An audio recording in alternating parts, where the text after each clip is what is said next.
SuperSizeMag.com. Oh, now the pressure's on. I know. Hello. Okay. So we just woke up. Yeah, pretty much. Hi, how you doing? Oh, guys, come on. Hi, how you doing? Yay! Yeah! All right, that's a little better. Hi, Totoro. Thanks for coming to our panel. I guess, well, this is Women in Anime. Yeah. And we are women and we are in anime. Funny how that works out. Hey. My name is Monica Rial, and I'm a voice actor, and I've worked for ADV Films and Funimation and Sentai and Bang Zoom and all kinds of crazy people. Done a lot of shows. Instead of me rattling on, I would suggest you go to Anime News Network and look me up, because that's probably a lot easier. Yes! Markers! I guess I can tell, what's on TV right now is good. Okay, Soul Eater. I play Tsubaki in Soul Eater. I played Shiro in Dead Man Wonderland. I played Ringo in Casher and Sins. What else? Lots of stuff. And a lot of video games too. I was in Borderlands 2, and so was she. Yeah. And Miss Explosion Man and lots of stuff like that. Sweet. And this is... Hi, I'm Cherami, Leigh. I'm also a voice actor. I work primarily for Funimation, but also Bang Zoom, and then, whoever else will hire me, because I like to work. Yeah, I guess the only show of those that's on TV right now is Soul Eater. But I've also worked on Borderlands 2. I was Gage, the Necromancer. And, other stuff. Sorry, I'm like half asleep. Yeah. She came all the way from LA. So so it's a 3-hour really time difference. So it's like 7:30 in the morning. I don't know. So the Women in Anime panel always make me Because cringe it's like a it's little, a free-for-all. Yeah, I don't know what to say other than, we're women and we're in anime. There was a time and a place where it was very, misogynistic and women didn't have a lot of strength in anime, so I understood having the Women in Anime panel, but now that's not really the case. Yeah, no, not really at all. I mean, I had to learn to do fighting reactions and things like that for anime, so I think I've become tougher. You have. So. In the years that I've known you, you've become much more tough, Yeah. Awesome. You could totally kick butt. I don't know about that, but I could sound like it anyway. I guess we could just open it up to questions, since that way you guys have to do the work, and then we'll just answer. Yeah, we'll just answer it. It's a lot easier that way. Unless you don't have questions, then I'm going to draw on the board. It's Ashley. Yes. What made you decide to go into voice acting? I like ramen. No, I'm kidding. Ashley, I don't know about you, but I didn't make a conscious decision to become a voice actor. I was just an actor. I was doing Shakespeare in Houston with a gentleman named Jason Douglas, who is now in everything. Exactly. As we were just saying earlier. He's in every movie, every television show, every anime. Thank you, lady. Hi. So it kind of just happened. It was a very happy accident, and it's something that I thought was going to be like a cool little gig while I was in college, and I didn't think it was going to be like my career. What about you? Well, I started acting when I was 6, and then I had a really high voice, and I sounded like I was 4, and I could read, so I ended up playing like all children, because if they needed like a 4 to a 5-year-old or a 3-year-old, most of them can't read, but they want them to sound like children, so they were like, that Cherami girl, she was here last week, just call her in again. So I started doing VO stuff, and then when I graduated from high school, I had done a lot of voiceover and cartoons, and then I got an audition for Funimation for Peach Girl, and I was like, wouldn't it be great if they did more shows like this? And it was like an all-the-time thing, and it is. And they're okay with me hanging out there, so that's awesome. Woo! Yay! You guys are still waking up too, aren't you? Yes. Yeah. It's early. It is. Who else? Yes! For the two of you, who are your favorite characters that you voiced as? I always say say that picking a favorite character is like picking your favorite baby. Yeah. Like, it's really mean to all the other babies if you pick a favorite. Everybody has one. That's true. I have like 12 favorites. I do too. I would say that probably right now, my favorite thing is the thing I can't tell you about. That's probably fair. That's kind of I guess if I had to pick, I'm gonna separate them. So the video game, I'm gonna pick my favorite video game characters, since there's less of those and it doesn't attack the anime characters because I love them. So. But I would pick Gage in Borderlands because that was fun and weird. I'd say my favorite video game character was Ms. Explosion Man, because I got to do ridiculousness for no reason whatsoever. Sweet. Like sing Beyonce and stuff. It was awesome. That's kind of like what happened doing Patty and Soul Eater. I would sing just all the time. Fun stuff. For no reason whatsoever. Patty seems like a singer. Yeah. She also seems crazy. Yes! What's your favorite genres to voice act for? Ooh. To voice act for? My favorite genre to watch is anything that's like dark and bloody and gory and I'm so serious. I love Dead Man Wonderland because it's so gross. To voice for, I guess I don't care about the genre as long as it's a good story. Yeah. Like, I'm one of those people that I want a really good character-driven story. So whether it's, you know, a harem style or if it's something really dark and tragic or something really funny and lighthearted. You know, like I like Oron, but I like Dead Man Wonderland, but I like Razafon. So there's different shows. It's more about the character, I think, for a lot of actors. If you find a character that you can really identify with and love, that's usually the case. I like the dark, suspenseful, supernatural, like multiple dimensions, time travel kind of shows. Where, you know, the ones where your brain is exhausted after 45 minutes. So it's like, that's exciting for me. And, but yeah, I also really enjoy comedy and drama. Those are always good. But my favorite would probably be like the ones where my brain is exhausted. Which ones would those be? Steins Gate was exhausting. Gotcha. Because there's all those timelines and you're like trying to figure out where, especially when we can't watch the full show. So all I'm doing is like jumping from pieces of my character. And so Colleen would be like, okay, so this is like not 30, like 15 years in the future. Okay, maybe it is 30. Hold on, let me watch this one. And I was like, okay. So it was very fun. So if you haven't seen Steins Gate, there you go. It's very good. Yes. So it seems like you both came in here and said, women in anime, now it's better. What makes you say that? Well, I've been voice acting for a long time. I don't want to date myself. Since the 90s, shall I say. So when I started out, you were just starting to see the women in anime trying to come about into their own. Like you were just starting to see these really strong female characters. Before that, it was always kind of the chick that stood by the guy that went out and did the dirty work and came back and she was waiting for him and, hi, good to see you, thank you for doing that kind of stuff. Whereas when I started, you saw these stronger characters starting to come forth, and then shows like Excel Saga came out that were just about two crazy chicks, and the guys were just kind of an afterthought. And then shows like I worked on Burst Angel, where the main character is this badass chick that kicks ass of all the dudes. And that's stuff that you wouldn't see earlier on in my career. Like, I didn't see a whole lot of that. I was mostly playing these cute little girls that kind of stood by the side of the guy and went, yay, do a good job.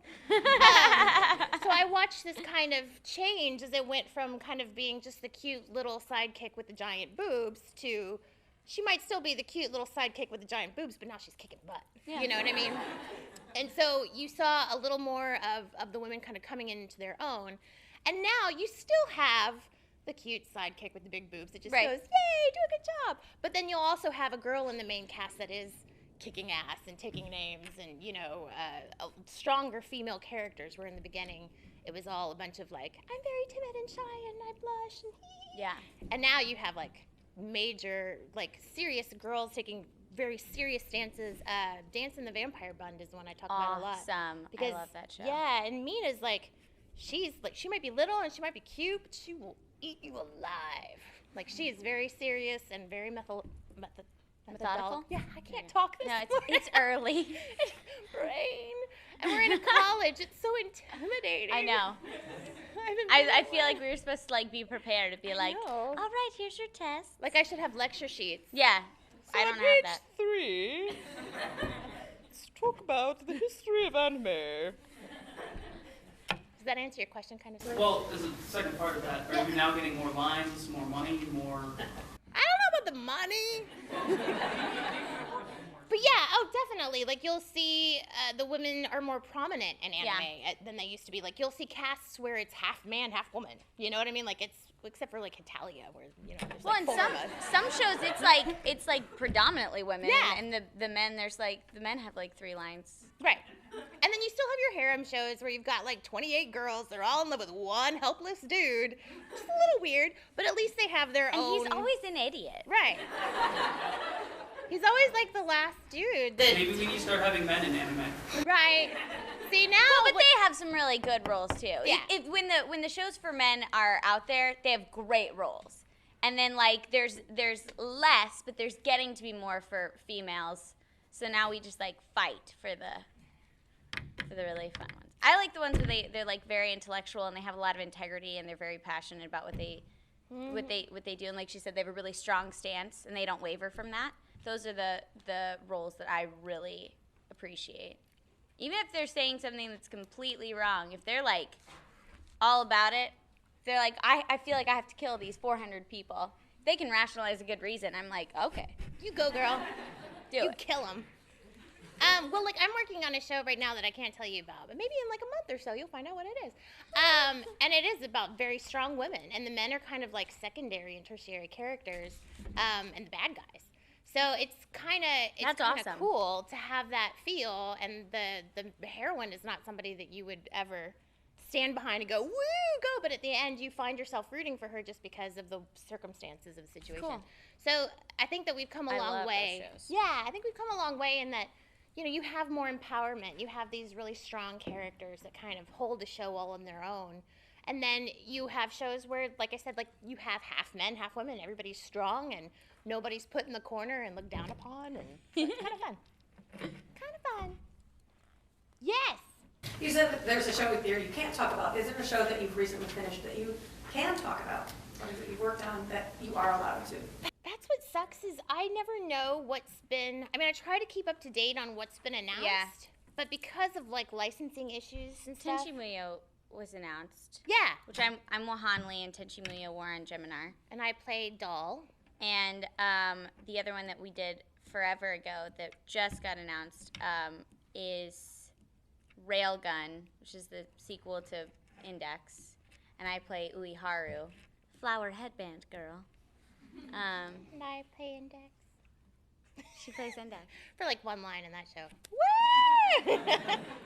But I don't know other than that, like which ones have been announced. Because sometimes we'll record stuff and then it'll be like a year or a year and a half later.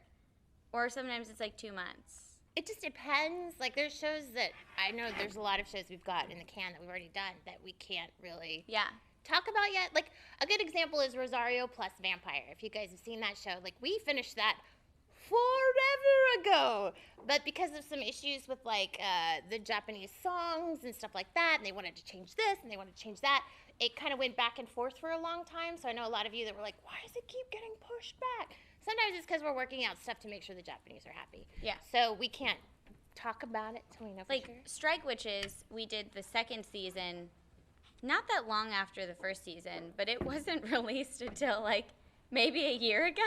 Yeah. I think I did that like 4 years ago. Oh, there was another one. So- What was that other one? There was one that was just announced the other day. I have to look. And you were like, wow, that wasn't out yet? Well, no, this is for Sentai. Sentai pushes them out like they're like pooping anime. I go in to record, and then like 2 weeks later, they're like, congratulations! I'm like, oh crap, that's out already? I mean, more Jeez power to Louise. them, but I wish I could. I know who I play, but I can't remember the name of the show because it was that fast. I don't know. I play Kotaru. Is it raining or is that the AC? Okay. I was gonna say, holy moly! You keep on going. I'm gonna Oh, look I it up. don't, I'm pondering. Anybody else have a question? Yes. Is there any you guys really look forward to going to? And on another note, how's the warm Rochester weather treating you? I love going where it's cold, so I'm totally stoked about this. I love going to the Northeast because it's cold, and I love the area, and I like the architecture, and I mean, seriously, I'm like, it's like, there's history, and I'm such a nerd for like architecture and art and history and stuff. Statue out front, Do what? the giant statue out Oh, that one? I think we walked past We it. did. We walked past it. But yeah, all the old buildings and the old churches and all of that kind of stuff. It makes me feel like I'm in a different time period, which I really like. I know. I told you I'm a nerd about stuff like that. And yeah, the only place that I'm like, ugh, really, is when it's like the summer and it's 110 degrees and I'm going to like the desert. That's the only time I'm like, come on now. I'm gonna die. Yeah, it's hot enough. I can't find it. It's hot enough in Texas, Yeah. so it's nice to come out here and be like, woo. The only thing is that when we were walking in, I was telling Cherami that like, and I don't remember this from last time, but all of your buildings here on campus look the same. I don't Even know the how font. you guys. Even the font on the, like, for the names of the buildings is exactly the same. I know that's for consistency purposes, but I would be so lost if I went to school here. I would just be wandering around like, please. I would be take me to my sitting in class. front of that statue crying. Yeah. Yeah, because I went to the University of Houston, and every building was very distinct. Like, one was this giant white building, and a brown building, and a purple building, or whatever. Just you knew That's exactly wise. where stuff was. Yeah. This, I would be so lost. Kudos to you guys. You got here before we did. Anybody else have questions, comments, concerns? Yes. This was specifically because I'm fascinated with Monica as Chane, but Thank you. I was wondering if you think it's more difficult to act in a foreign accent or a foreign language. Ooh. It's certainly harder to act in a foreign language. Yeah. Than an accent. Chane, I kind of felt like I was cheating because when I got that role, first of all, she didn't have any lip flaps. Like, she did everything in her head, which meant that I could actually act as opposed, not that we don't when we're matching lip flaps, but it was so much easier. Yeah, I could really. it's more technical. Yeah, I didn't have to worry about flaps and pauses and stuff, so I was really able to kind of just act. And I'd also just come back from France. I'd spent like 10 days in France, and Tyler was like, hey, I want you to play this character, and she's French. Yes! He's like, I want it to be just slight. And I was like, oh, I can totally do that, because I've been walking around Paris pretending to be French. Hello, how are you doing today? It's so nice to meet you. So it was a lot of fun to get in there and do that. But I would say definitely foreign language is harder. I've had to do, in Chrono Crusade, I had to speak some German. Wow. Not a German speaker. No. No. And you know, when German people speak it, it sounds so pretty, and when you try, it just sounds like Yeah. There was no way to make it sound pretty. So yeah, accent's easier. I haven't done voice acting in another language, but I did get cast in a film where I had to speak Czech. Oh. Don't ask me to do it now, because I thank goodness they had a Czech speaker there. The only thing that I would ever be able to say are my lines for that film. And it was such a crazy process because my character in the film was being sold. So it was like very stressful situation as like I'm going through this whole scene thinking I'm innocent and I'm going to be married off to like a prince, and then I find out that they're selling me and drugging me. So it was like a rough day. But yeah, that was hard for multiple reasons, just because of the emotional stuff, and they're like, please make sure to keep the accent the same, but don't hinder the fact that we need you to be terrified and freaking out. And your fight or flight response is to be like, you just revert to whatever naturally comes out. And it was not Czech the first couple of times, so I had to work on that. That would be. Yeah, it was a rough day at the office. Yeah.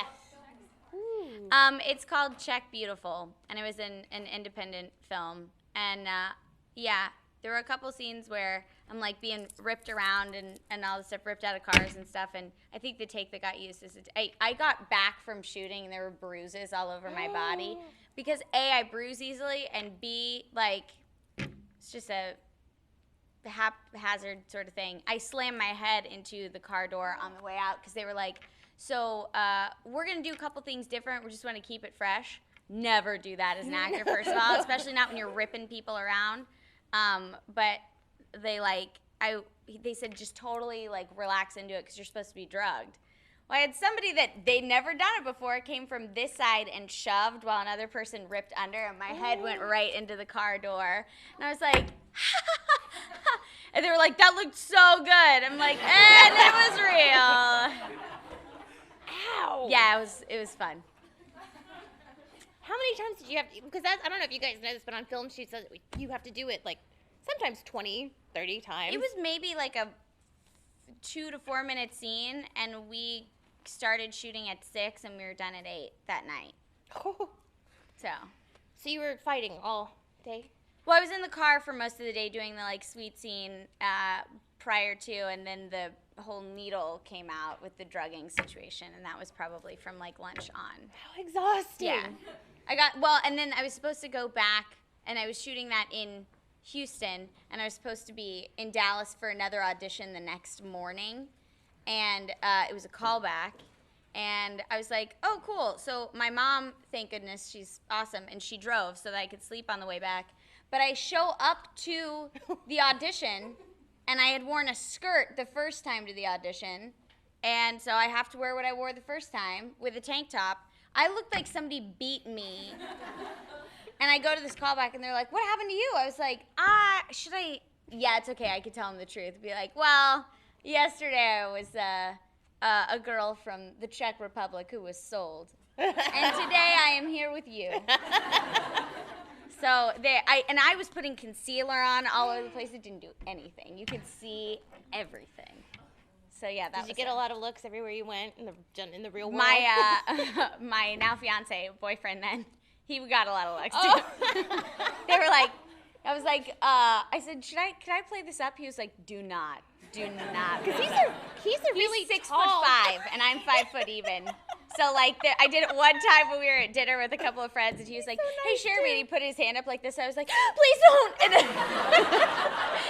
all my friends thought it was funny, and the waitress had just walked up, and he was like, it's like the sweetest guy. He would never hurt anyone. So it's funny to play the trick on him. But the waitress was like, she went and got a waiter, and I started getting like more refills, and she was like, do you want like a piece of cheesecake like on the house? I was like, yeah, okay. But my boyfriend does not beat me. That's not something to joke about. Seriously.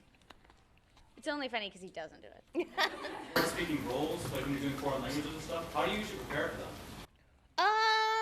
It depends on the director. With the foreign language roles, we had Tiffany Grant speaks German. So when I did Chrono Crusade, she came in and worked with me on each of the lines and stuff, and then it was just a matter of getting it out in the right amount of time. Yeah. And I know Caitlin Glass just had to speak Russian in Last Exile. So they had somebody come in and actually lay down all of the Russian, and she would emulate it. Okay. With accents, you're usually on your own. Sometimes the director will be familiar with the accent, but then I know like with Hetalia, Scott, I didn't audition or anything. He just called me up and said, okay, in 2 weeks you're coming in, and you have to be from Belarus. I was like, where is Belarus? In my That was idiocy. kind of like me. Yeah. So I was like, I had to look it up and learn the language and stuff. So, well, the accent, not the language. I don't speak that. For the film, similar situation, we had a native speaker who would work on pronunciation and inflection and things like that. And for Hetalia, I mean, for Black Butler, we all speak in a British accent anyway, so that's no big deal. All the time. It's so much fun. But for Hetalia, I was like, what does a Liechtenstein sound like? You must be kidding. There are more letters than there is person. And so we found this website that had all these different accents, Because nobody, on YouTube, you could be like, German accent, and it'll pop up on YouTube. For some reason, no one wants to make a Liechtenstein accent video. I don't know why that is. So we found, like, Speaking Around the World, some website, and they had 6 people from the country. They all had different accents. Because it's whatever place they are in the country that they take on the accent of the neighboring country. And I'm like, well, where is she closest to? We don't know. So we took like a vowel sound from one and like another sound from another and like created this combination of all the many. So it's the United Voices of Liechtenstein. Did you find yourself trying to find accents that you already know and kind of maneuver them into that, or? I tried, but it just made it a little bit easier to, because if I can hear it, I can pick it up a lot easier. Mm-hmm. And since we were just taking sounds from it, I just had to practice the words very slowly, and then. I thought Belarus was bad, but yeah, you had it worse. Ridiculous. And I was so nervous that fans were gonna be like, what kind of an accent was that? I don't know, if you're from Liechtenstein, make a how-to video on YouTube.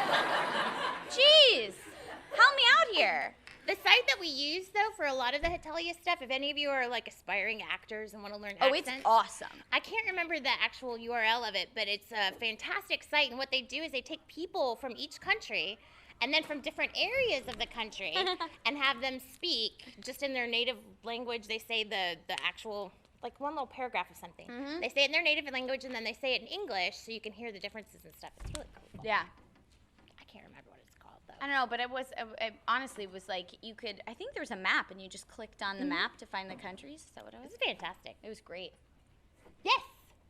Do you prefer to voice a good guy character or a bad guy character?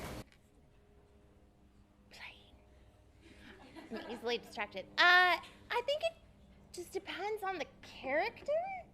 Like, I like to be evil. I do too. But the thing that's hard as an actor with the evil characters, I say evil in quotation marks, is because your job is to find out what about them is not evil. Like, you can't go into this going, I'm going to be the evil, dastardly character. Right.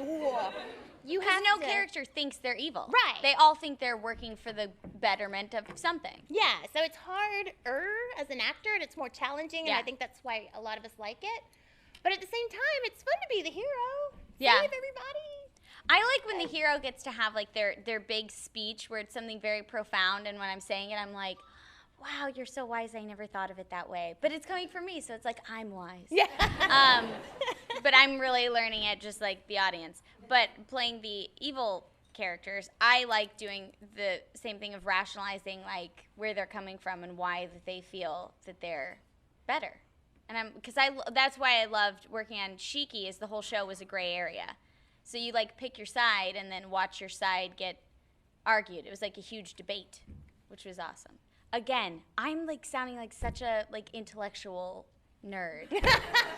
I love school, which I do, but yeah, I had the same thing with the Full Metal Alchemist. Like I played Dante in the first one, and so if she had just been like, hoo hoo ah, it wouldn't have been as interesting as she it would really have been funny. But she thought she was doing good. She thought she was doing the right thing. So that's what makes it interesting and difficult. And difficult, yeah.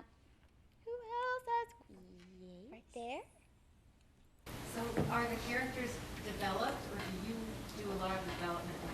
Ooh, good question. I would say it's probably like half and half. I mean, the animation's there and the facial expressions are there, but we have to figure out how to rationalize how we're going to play the character with our intentions while keeping the intentions and the integrity of what the Japanese did and making it match with the image that is there, but sometimes the words don't exactly translate fully, so we have to figure out inflection, and that's why it's so much fun. It's like, how many different ways can you say one line, and putting different emotions in there to make it work with the facial expression and everything else. So that's such a good time.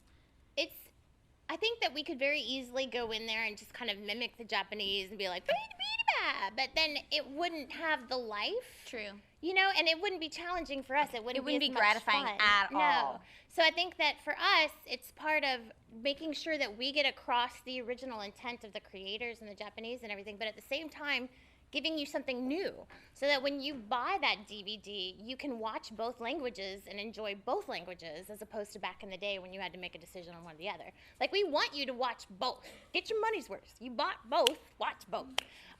But that way, you know, you might like one performance in the dub, and you might like one performance in the Japanese. You know, you can go back and forth on that. So everybody's going to have a different interpretation as an actor. So. Yes. Pick somebody. Kind of along those lines, have you ever had times where you're reading a script and go, like, you kind of have a good feeling for a character and you think, well, maybe this isn't really actually, this line doesn't really work for this character, and you provide input, like how much creative control do you have over like dialogue or, you know, like the words that we say or the way we say them? The writing. Well, I have a lot of control. Because she writes it. I'd say that most of the directors, if it's gonna fit, yeah, and the word choice, if it's just like a word choice thing, like I don't think she would use such a large word. She's Right. not that bright in the rest of the show. It's not gonna match. As long as we could find another solution that's gonna fit the flaps, I don't think they would care. Yeah, we kind of do the adaptation, like this. I call it adaptation because we're not really writing a new script. We're writing, kind of adapting the Japanese script for the lip flaps. We kind of leave it as kind of bare bones. You know what I mean? Like in the beginning, it's just kind of like, here's some characterization, like fairy tale. Yeah. Here's Lucy. She's fun. She kind of talks colloquially and has this little slang business going on. She's like a typical young lady. But then as it went on and I knew it was Cherami, I was able to kind of gear it more towards Cherami. So once we know who the characters are and what's going on, we can adapt. But in the beginning, we leave it kind of loose and open. And generally, I get more words. Yeah. I've noticed that as if the writers find out like I'm playing it, the paragraphs get larger because I talk fast. I do too, which Yeah. is great because I can go, she talks like I do. Meanwhile, there's other actors who have to be like, slow down. Which is hard, but it's nice to know. But yeah, it's a bare bones in the beginning so that the actors and the directors can kind of work with it and add in as they choose. As far as like how we say it, we have full control because it's coming out of our mouth. So if we're like, I think, and I've worked with some directors that are like, please make this as unique and different and lively and bring some life so it's actually like a film. And then I have other directors that are like, just listen to the Japanese if you can kind of get the inflections similar. It just depends on what the company likes to put out, what the project is, and what their fan base and their demographic is. And that's what you work with, dealing with that kind of stuff. Woot. I guess this one's for you because you do a lot of the writing and adaptation. How much of an influence when you find out, or I mean, and also I guess when do you find out who's voicing it and how much does that influence in your head and how you put that onto the paper? Good question. Usually when I'm starting to work on a script, like I'll watch the whole show, unless it's something like fairy tale. I watch as much as I can before screaming. And then I'll go through and kind of figure out what I want what I'm seeing from the Japanese and what I want those characters to sound like. For instance, a Natsu is going to say, gonna, wanna, shoulda, have to, coulda, whereas somebody like Freed is going to be more eloquent and very, I'm going to go here, I'm going to go there. You make those decisions first and then you start working, and from there, sometimes it can be a while before the cast is decided. So you just kind of stick to your guns as far as characterization. You might talk to the director and go, this is how I'm feeling about these people. Thankfully, Tyler, the director on Fairy Tale, actually is one of my writers, so we were able to discuss things back and forth. But then once people are cast, it can influence you in a good way, because then you're thinking, okay, I've worked with Cherami on so many shows. I can hear her delivering this line. This is how I think she would say it. On a lot of shows that don't have casts yet, like when I worked on Sea Control, there are certain characters that I would write with certain actors in mind just because it helped me kind of write their lines out. I was like, okay, this sounds like Michael Tatum. Michael Tatum ended up playing the role, which is great for Tatum, but you know what I mean? Sometimes it helps like to think of people that you know and kind of write for that person. And if they end up getting it, great. If not, But yeah, it certainly does especially speech patterns and stuff, like people like Cherami and me and Tatum, we all speak very quickly, and we're able to enunciate very quickly, whereas other people like to take their time and speak a little slower. So you have to be aware of, okay, well, I'm going to give them more words per flap than somebody that's a little slower and stuff like that. There's a lot of kind of mathematical There totally stuff is, involved. and I didn't think about that until I started working with a director recently, and he gives notes. This is a quarter flap. This is a, like, you know, and I've never read any music, but by watching it and then just feeling it, there's totally a rhythm to it, and it is mathematical and musical as you're watching it. So You'll find that people that haven't, a lot of the voice actors that aren't like theater-based or actor-based are musicians and people that have done a lot of music, because there's a or music, dancers, stuff like that. There's like a rhythm to the flaps, and so if you can feel the rhythm, like I can see it's gonna go ba ba ba ba ba ba ba ba ba. Then I can fit that because I've got that rhythm in my head. It's really weird. It's like tap dancing. It totally is. I tap dance in the booth sometimes. It's fun. Anybody else? Have we answered all of your questions? Do you have any favorite scenes from any of the shows or games that you've done? Yes, and I like your fish. Yeah. Fantastic. I mean, there's a ton of scenes that I love. I can't even think of all of them. One that comes from, we were just talking about Fairy Tale. I love when Mary Jane goes crazy at fighting Freed. That was awesome. And then she like gives him the what for, like, hey, don't be such a dick. Yeah, I love that. I totally want them to make out. That would be eventful. Noir, anytime I killed somebody, whether it was a tie over a rafter or the popcorn, where she'd hear popcorn and shoot in the direction of the popcorn. Pretty much anything in Dead Man Wonderland. Ringo and Cash from Sins and her just laughing all the time. God, there's so many. That's what's hard. Yeah. Like, Lizzie and Black Butler had a lot. Yeah. I love her. Butler was She's fun. hilarious. I love pretty much anything Patty does in Soul Eater, because it's just Soul Eater's wacky, great. and I didn't even think about it. I actually really loved, and you cast me in the show, in Nabari, playing Shijima. That was just such a fun, Isn't such it a great fun show? day. If you guys haven't seen Nabari, you need to watch Nabari No O. It was Oh, so much fun. I found that on Netflix one day. I was just like, what is this? I think my favorite direction in working on that is Shijima has to bite someone. And Monica's like, I need to feel like more like flesh. And I was like, yeah.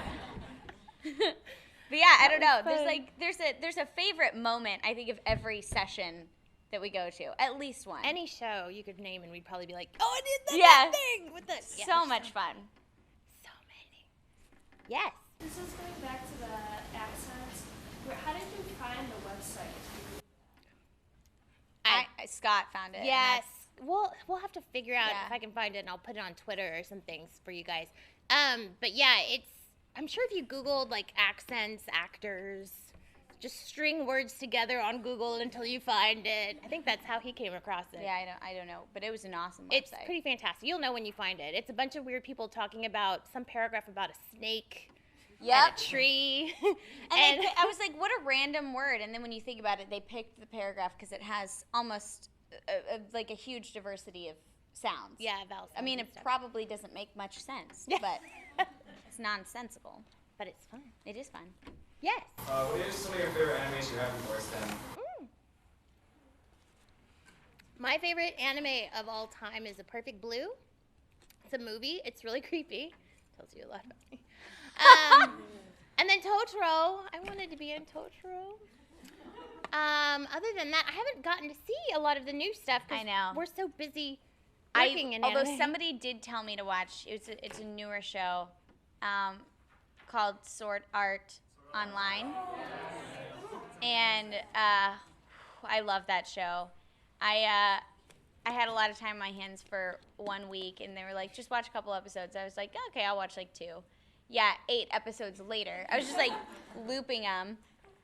If you haven't seen the show, part through the first season ends very tragically. So I watched that, like, got up in the morning, watched it, finished the day, watched it. then the next day finished through episode 1, and I was like, season 1, I was like, just like that. I was depressed. Oh. Because, like, when you're, like, living in that world and that's all you watch, you start to forget that there's a reality. And you're like, this sucks. And so then I was like, well, I'll watch Joan of Arcadia, which is my favorite show. I like, recently finished the 2nd season because I would, like, make it a treasure. Like, I could only watch 1 episode because it was so good and there weren't enough episodes. Well, in season 2, something horrible happens, and it just so happened that I was watching that episode after I finished that. So everything sucked. And then people were like, no, Cherami, the show gets better. You got to rewatch it again. I'm like, no.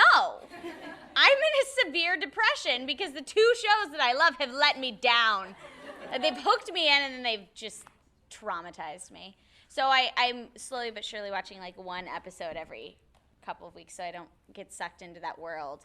Which that's what the show's all about, is getting sucked into a video game world, so it's very clever. Makes my brain hurt. Signs of a good show, in my opinion.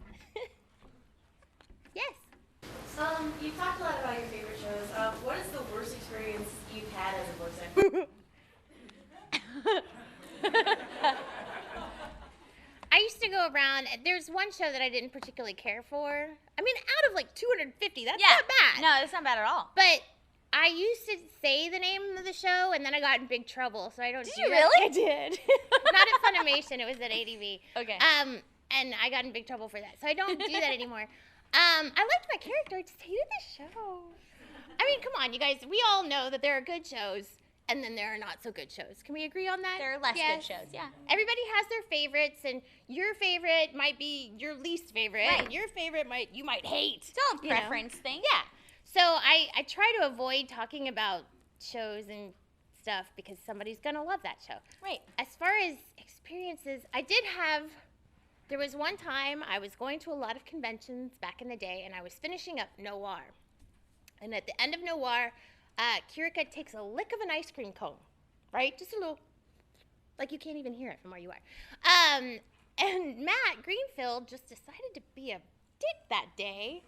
I don't know why. And so I must have done 50 takes of. Oh! He's like, no, it just sounds too. I'm like, it's a freaking ice cream cone. Go get me an ice cream cone. And we'll do it live. He was just like messing with me, but it was not a good day because I ended up in tears and I was like, ah! I think that would probably be my worst experience too. Is I was working with a director on something, and he's just like. He was, I don't know, everything that I was doing, it was not making him happy. And I'm a people pleaser and I'm a perfectionist, so it's like 80 takes later. It's an exaggeration, but that's awesome. Your arsenal of liquids. But like 80 takes later, not really, but it felt like it. And I did. Luckily, the scene right after was my character had to be hysterical and terrified. And I was like, okay. And he was like, that was amazing.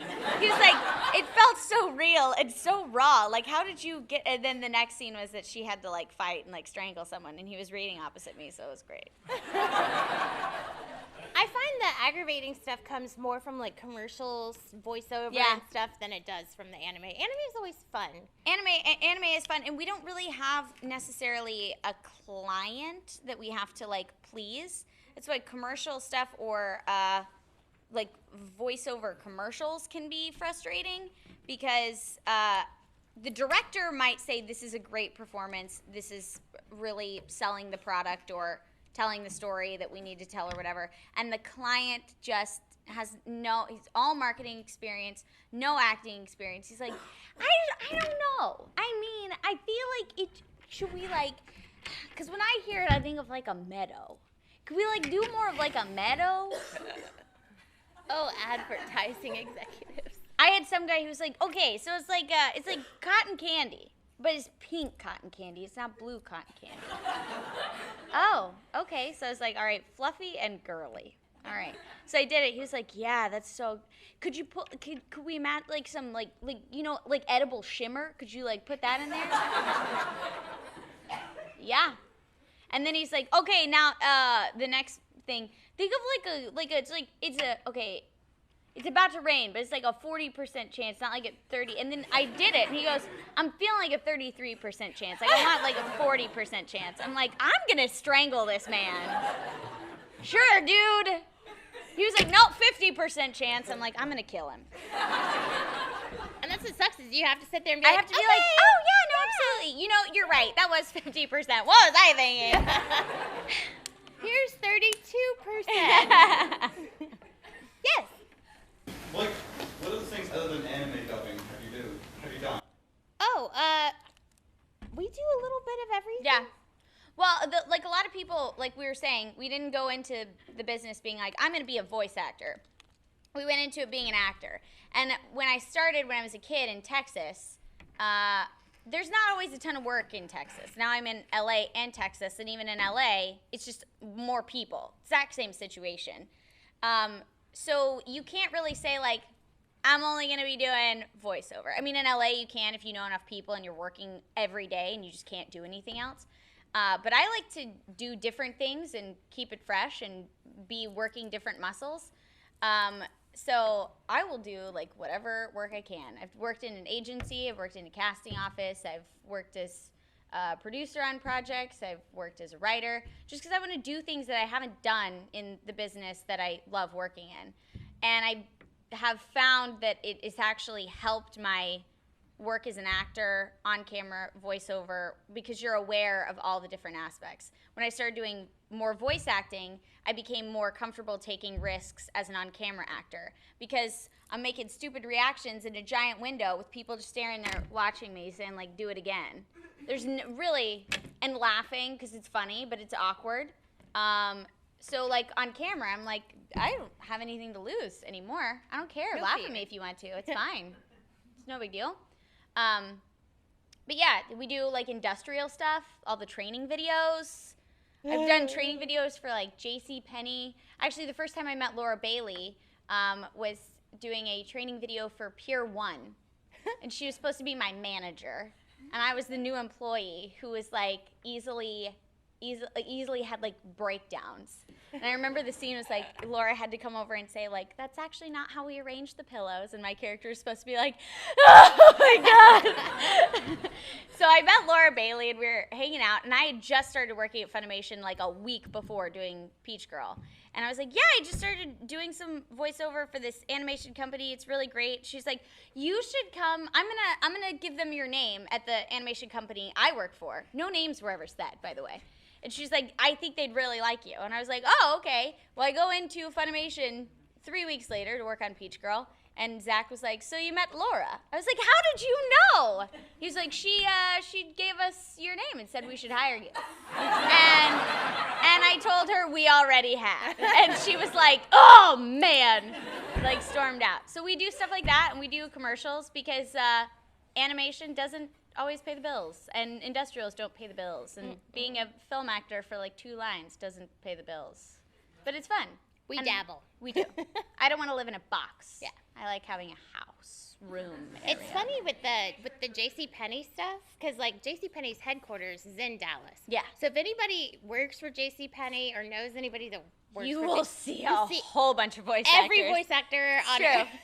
like we're all in the JCPenney videos Yep. at some point. I think if you work at JCPenney, there's one about like getting sizes or replenishment, and again, my character has a mental breakdown. Why does that happen? And then if you work in the JCPenney salon, I'm the receptionist. Oh, fun. So I book all the appointments. Fun. Yeah. I've just been plenty of customers. Awesome. I'm always an employee. And I'm always named Kelly. Oh. I've been named Kelly quite seriously I for can see commercials. Kelly. About 10 times now. Much better. Right? It's just gotten weird, and people will be like, so what do you want your name to be? If I get to pick, I'm like, well, I'm Kelly. And they're like, oh, you look like a Kelly. I'm like, apparently. Yes, Fishman. Second time today, we called that. Woohoo! Do you have any movies or like animes that you watch when you're like sick? For me, it's My Neighbor Totoro. Oh, I love that movie. I once tried to watch Azumanga Daioh when I was sick. And I've told this story before, I don't know who's heard it, but I thought I really enjoy, because Lucy Christian and I play the two teachers, and we have this really fun kind of odd couple rapport through the whole thing, and I hadn't seen what the girls had done, like the little girls. So I was sick one day and on this cold medicine, I'm like, I'm going to watch Azumanga and see what the other girls did. And it got to the scene where they're playing volleyball, and like Osaka and Chio-chan, and it's just like one, I'll go get it, I'll go get it, I'll go get it. And it just kept going and going, and maybe it was the like cold medicine, but I was just like, make it stop! Did your brain start like speeding it up or slowing it down? 'Cause my brain does that when I'm sick. It was so slow. It felt like everything was just Oh, moving I at totally this understand weird, that. Yep. creepy, slow volleyball pace. That's totally what happened to me. So I turned it off and I texted Kira and I was like, I love you, but no. Hell no. I went to a convention once when I was sick. That's not fun. It was horrible. Yeah, it's not fun. Once I got to the convention, I was feeling much better, but I flew with a fever. I didn't your ears? I didn't have a fever when I got on the plane. My fever had broken. That was the only reason I was kind of like allowed by my doctor and family to get on the plane. While on the plane, it came back. And apparently it was very clear because I kept getting orange juice for free and a pillow and a blanket. And I was like, I couldn't hear for like 3 days. The ear thing is the worst. I was trying to order chicken soup at Chick-fil-A and I couldn't hear the guy at all. So that was a rough situation. So I didn't watch any anime, but I was seeing all these people in costume, and the first day I felt like I was in an anime because I was still like in that weird, like, I'm getting over being sick, but this is weird. I've never had one of those situations yet. Yeah, no, it was very strange. It's like you start feeling like you're in an alternate dimension. Fun. Yeah. It would have been great if I wasn't feeling I was dying. Who hasn't? You haven't asked a question. I was wondering, like, is it hard to match your voice with the anime mouth, like, when you go in sometimes? It is definitely a weird skill set. When people start out, that's one of the first things when people come into audition is we tell them not to worry about the flaps. Like, we just want to hear you act. Like, just act. Because that's something that comes with experience and time. Like, when I first started out, it was really hard to, like, get the syncopation. It came pretty quick, but at first it was like, whoa, this is weird. Now I can, like, fill flaps in my sleep. Like, you just look at it and go, okay, and do it. Yeah, I'm not at that place. It's still, if we didn't have engineers that work their magic, I would be in tears every day. But yeah, I mean, it's a weird process. There's like, you can't talk until you hear 3 beeps. Beep, beep, beep, and then you talk right after. And yeah, now every time I don't hear beeps, I'm like, oh, sorry, you want me to talk there? My bad. Sorry. I should actually go on a film set and be like, I'm gonna have to need beeps before every single one of my lines. Just have the boom guy. Yeah.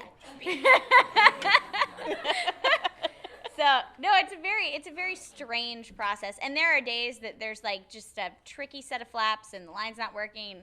My brain just doesn't want to play along, and those days aren't fun. That's why sometimes we'll have people that have been on Broadway or done really big, great, wonderful things, great actors that come in and they just can't do it because they don't ever get it. Like they get frustrated, and then the performance, just all you hear, everything they say, you can just hear, I hate it. Yeah. I'm so angry. Even though they're supposed to be like, yay! Yeah. It's like, I'm so happy. I've done this 90 times, and my line is okay. Yeah, it's hard sometimes. Who else has time for one more question? Oh, one more question. Oh, no. Let's do, can we do them really fast if we do 2? Sure. Okay, let's 1 and then 2. Yes. No, you have to like them. You have to find something. I've loved I find something that I relate to or I love, or it's something that I need to hear in my life. So you need to find that part of yourself that is like them or something to make them likable. Otherwise, it'd be a bad performance. Yes. Would you say it's easier to read your lines as part of the Well, we never get to read together. Like if I didn't see the voice actors at conventions or randomly in the booth, I wouldn't know what they look like. We've never acted together. So I guess while we're watching it, like rehearsing it, when we're previewing it, I'll say the lines with just to kind of get the rehearsal for what the flaps look like. But yeah, otherwise we do everything cold read too. We've never seen the scripts before until we walk in the booth, unless you're Monica and you've written it, and she's seen it a lot. Yeah. Then you have it memorized, and you go in and you do Renge, and it's like, what pitch? Well, you guys, thanks for coming and hanging out with us. What are we doing now? Now we're heading to an autograph session in the reading room. That sounds awesome. Hi, Okay, ladies. so I just need to pitch. You two need to write your names.